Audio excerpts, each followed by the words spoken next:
bavandimwe, ubuzima bwacu bushobora guhinduka cyane atari uko twabonye amahirwe masha, ahubwo kuko duhinduye imyitwarire yacu buri munsi.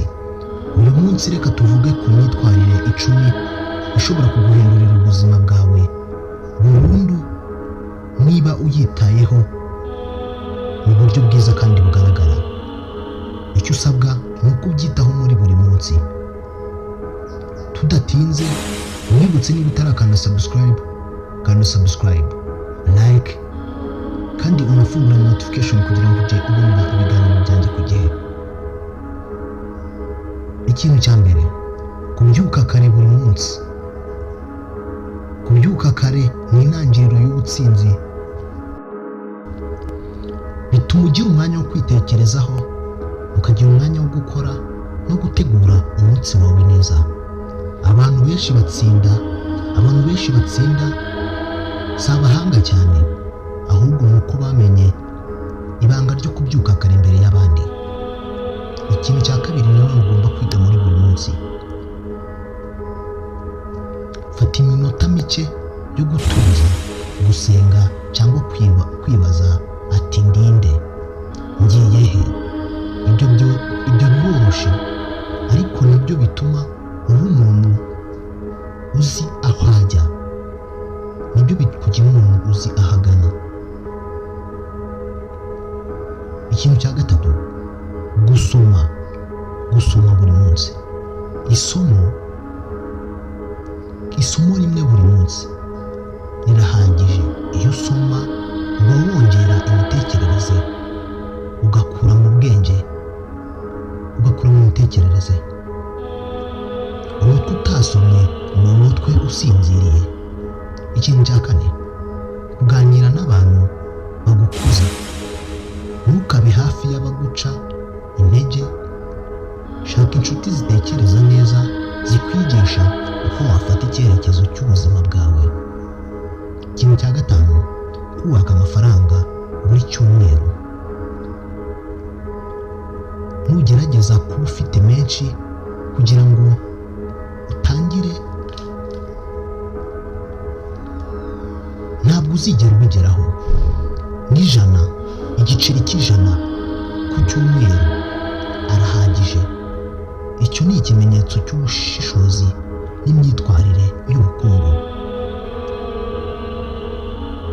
Ikintu cya gatandatu, kugira gahunda y'umunsi. Abatsinda barategura. Andika ibyo uzakora buri gitondo kandi ubikore. Iyo uzi icyo ushaka, isi yose igufasha kukigeraho. Ikintu cya karindwi,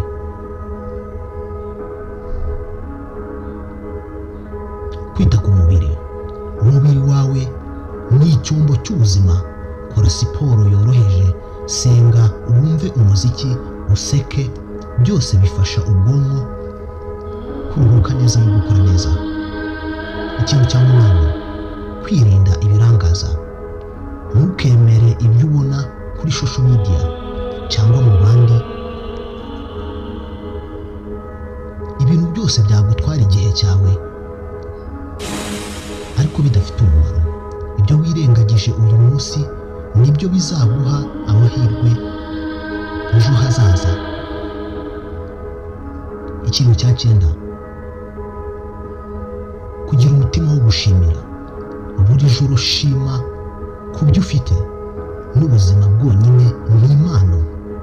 Iyo ushima bike, Imana iguha byinshi. Ikintu cya 10, kwigira ku makosa yawe no ku bandi ni imwe mu nzira nziza zo gukura.